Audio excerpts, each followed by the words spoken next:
Good morning, grade 9s, and welcome to another lesson of Quarantine English with Mr. Fouché. Today, you can see we'll be talking about elements of a story. We'll be talking about character, setting, plot, theme, and tone. These are different aspects or parts of a story, and they all come together to make a story of itself. So we'll be trying to focus more on novels and not on films, but I might throw in an example here or there so that most of you know what I'm talking about. Let's get on to character, which is the first thing we'll be talking about. So with character, you've got three types of characters. You've got your main character, also known as the protagonist. There we go. Then you've got an antagonist.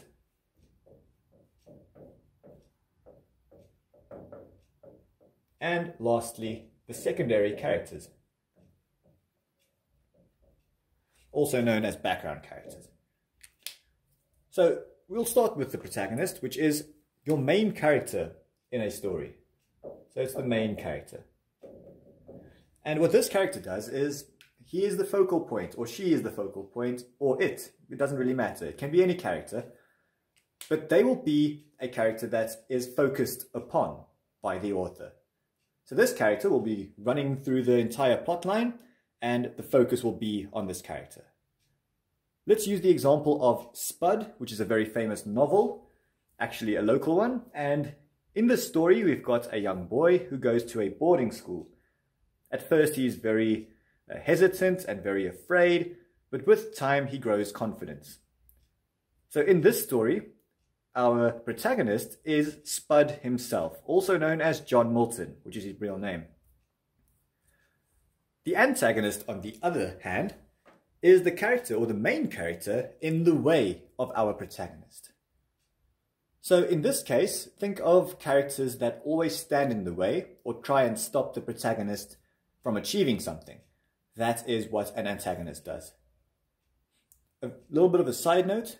Don't think of protagonists as good guys and antagonists as bad guys. It is not always the case. Sometimes your protagonist might be an apathetic character, so one that does not care, just trying to achieve a random goal. Deadpool comes to mind. And sometimes the antagonist is not always a bad person, just a misunderstood person. So it's very important. Don't think of good or bad. Just think of the focal point and the main person in the way. Now, secondary characters can sometimes be a little bit more fun to work with because they are quite dynamic in their use. A secondary character is used to fill in the different spaces of the plotline. So your protagonists, and sometimes the antagonist as well, will interact with these characters. They are all the other characters to make your story more vibrant. Now, think of, let's say, Spud again. A secondary character or a group of characters might be the Crazy Eight, which is the group that Spud belongs to. So they are his friends and they interact with him throughout his journey. I never gave you an example of an antagonist. It might be in Spud, for instance, Pike, who is the school bully. Sometimes some of the teachers might also be antagonists, trying to stop John Milton from having fun or achieving his goals. Then, in this case, let's say a secondary character might also be Spud, not Spud Milton, just Spud. His English teacher, which he calls the Gov. Obviously, it's his favorite teacher. You know, it's just like that. English teachers are amazing. Don't ask me why. We are just like this. But yes, they are all secondary characters. Now, let's get on to another way of classifying characters. And this is called physical and emotional. So a physical trait is something that you can use your senses with to understand a person. So you will look at them and give a physical description, which might be the color of their hair, how tall they are, perhaps how they are built, what type of gender they are. These are physical descriptions of a person. Emotional, on the other hand, would be more of a personality trait that you are trying to explain. So what are they like? Are they angry characters, happy characters, depressed? Maybe they are very quiet, maybe they are extroverted. These are all emotional characteristics. So a physical description of our friend Spud, or John Milton, would be that he is quite skinny, slightly short. I think he has blonde hair if I'm not mistaken. This is more of, and he's also a male, a boy. So these are physical descriptions. Emotional, on the other hand, he is quite scared in the beginning of the story, very uncertain of himself. We know that he loves sports. So these are emotional traits that he has. So let's continue to setting, which is the next thing on the agenda. Well, actually, before we get to setting, let's just quickly talk about these last two things for character. Okay. So not often do you see these, but they are quite important to remember. You've got dynamic characters and flat characters as well throughout novels. And a dynamic character is one that changes. Let me write it down here for you. This character changes throughout the story. So perhaps something happens to this character, or someone tells them something, and they change their personality traits as they go along. A flat character, on the other hand, does not change. They stay exactly the same. So John Milton, our protagonist in Spud, is a dynamic character because he changes from being a scared little boy to becoming more confident and more accustomed to his new school. Now, let's continue on to setting. Whenever you see the word setting, always write down two words for yourself to help you. And it is where and when. And that is what setting is. In the general sense, a setting will tell you where a story is taking place, and then also when. The when can be quite important, especially for stories that are very realistic, which means the events of the story can actually happen in the real world, or perhaps they really did happen. Then the when is also very important. Now, what setting does is it gives you lots of context as to with regards to the story, basically. So let's use a story, for an example, as The Witcher. I think most of you have probably heard of this. It's a series that was made last year, but the books are very, very old, if you didn't know that. So The Witcher is a fantasy story. It didn't really happen. There aren't things like dragons and monsters out there. Well, physical monsters. So in this case, setting would be very important, because how are you going to connect as a reader to the story if you don't know what these things are? So the author, when he wrote these stories, would be very descriptive in his setting so that the reader could be immersed in this world, so that the reader knows what to see and knows what to hear and what to sense. So yes, setting is very important for context. Let's continue on to our plot. Now, whenever plot is discussed, you will always see this little worm thing that goes up and then comes back down. Okay, this is part of a graph. I'll quickly, there we go, a little line. Looks great. Now, what a plot is, it's basically a series of events that happen after each other, and they are what your entire novel is about. It's all of the events that happen in the story. Sometimes they are chronological, which means they happen in time. Sometimes the story will start in the middle of the story, and then it will say 2 years before the events, and then the story will continue from that point on. That is not chronological. But let's get started here with the beginning, which will include this entire part over here. And in the beginning of your story, you will find the characters, and you will find setting. So this just gives you a starting point as a reader to know, who am I going to follow, where will I follow them, and in what time are we. So if you have all of those things, the story can start. Now the very first thing from the plot line that you will find is a conflict that starts. So the beginning of a conflict.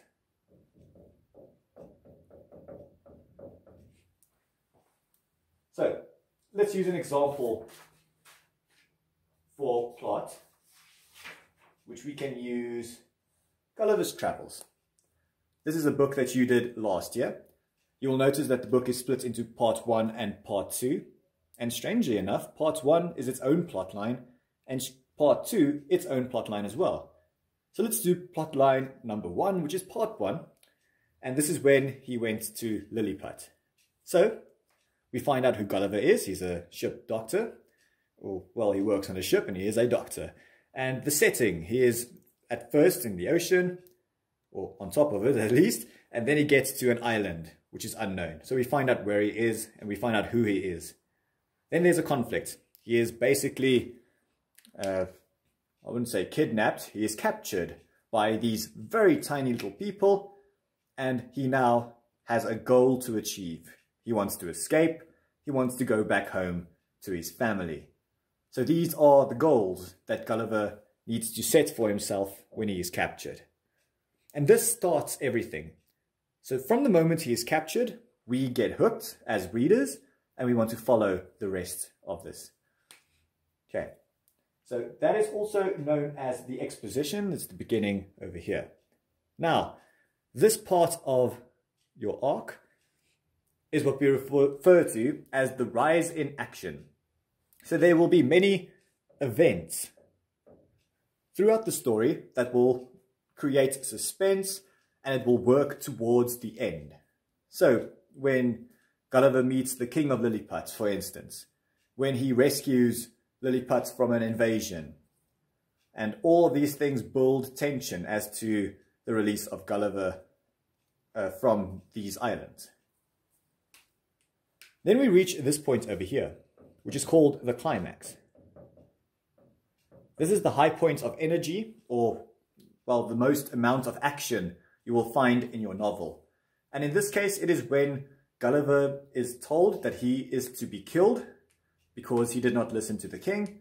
He also escaped to Blefuscu, which is the island just opposite Lilliput, and there he finally finds a boat. So that all would make part of the climax. Will he escape, or will these little people try and attack him? Then we get on to the resolution, which is the end.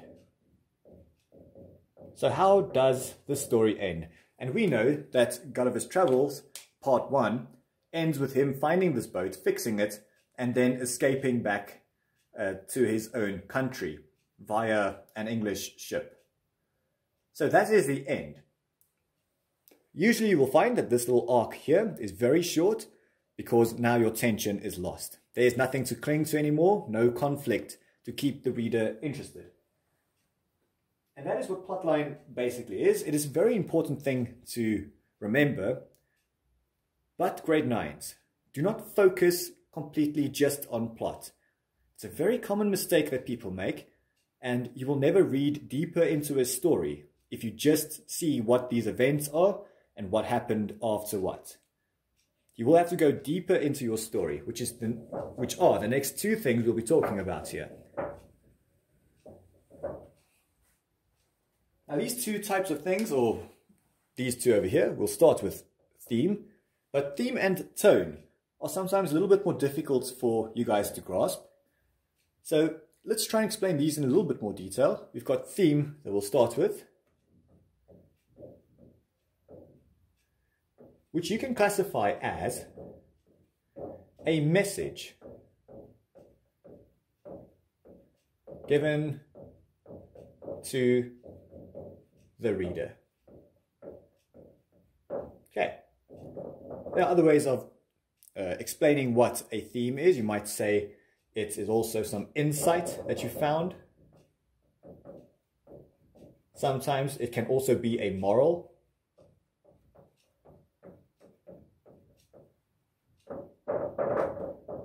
Okay, so there are quite a few things to use or to explain what theme is. So first of all, a message given to the reader. In a way, it's a little hidden message. It's not someone directly in the story telling you, oh, this story is meant to show you this idea. You as the reader will have to find the theme on your own. Usually if a story is written well, it is quite easy to find it. Let's use something that you will understand or something that you will recognize. The film Shrek. I hope you have watched it. I think if you are 2 years old, the government forces you to watch it, so everyone should know what Shrek is. But anyway, in this very fantastic film, we find out that appearances can be deceiving. Shrek, this big ugly ogre, everyone's afraid of him. He might eat you. It's a horrible creature. But we do find out that he is capable of love and that he cares. So his outward appearance is not what he truly is. It's a little message that the creators of this film were trying to convey to the people watching it. And insight as well. Using insight as an example of an explanation of theme, it does give you insight as to show you that characters can be deceptive. They can be different from what you think they are. And obviously the moral here is not to judge people based on the way they appear. Doing so means exactly you would have thought of Shrek as the big ugly ogre, and that he would eat you, and you would never give him a chance to prove himself. So the moral of the story here is to base your judgments on actual evidence of what they are like. You'll have to get to know them, in another way of saying it. As you can see, grade 9s, I have learned to do magic. It's just a skill I picked up here in quarantine, you know, just trying to keep myself busy. And I just erased the entire board without touching it. Now we can continue to the next one, and the last one that we'll be talking about, which is tone. So with tone, think of it, and I think grade 9s will know quite well what this word is. Think of it as an attitude. More specifically, the attitude of the author towards something. It might be the plotline, it might be an idea, it might be the theme. So in this case, it will be connected to a certain emotion, more usual than not. So to use an example for this, I'm actually going to use a poem that you will be doing in the second term, if we still have one. I don't know anymore. But let's continue. This poem is called Rockfall. You can find it in your textbooks, actually. I'm not sure on what page, so I apologize for that. But this poem is called Rockfall, and it is about miners that are killed in a rockfall. We later find out it was an earthquake that caused this, and then there are interviews being held with the companies whose people died. We then find out that the companies don't really care about these people and care more about the money that they lost. Now, in this poem, we find out that the author of the poem, or, well, basically the poet, thinks that the companies are not very caring, and he accuses them of apathy or not caring for their people. So in that instance, the poem Rockfall has a very accusing tone. And grade 9s, for homework, all you have to do is go and find all of these elements in a novel that you have read by yourself.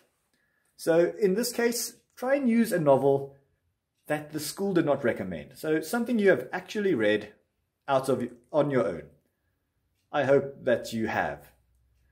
If not, your homework just got a little bit more intense because now you have to go and read a novel and then you can do this homework. Okay, people, I think that can keep you busy for a couple of days. Thank you very much for tuning in to English Quarantine here with Mr. Fouché, and I'll see you next time. Goodbye.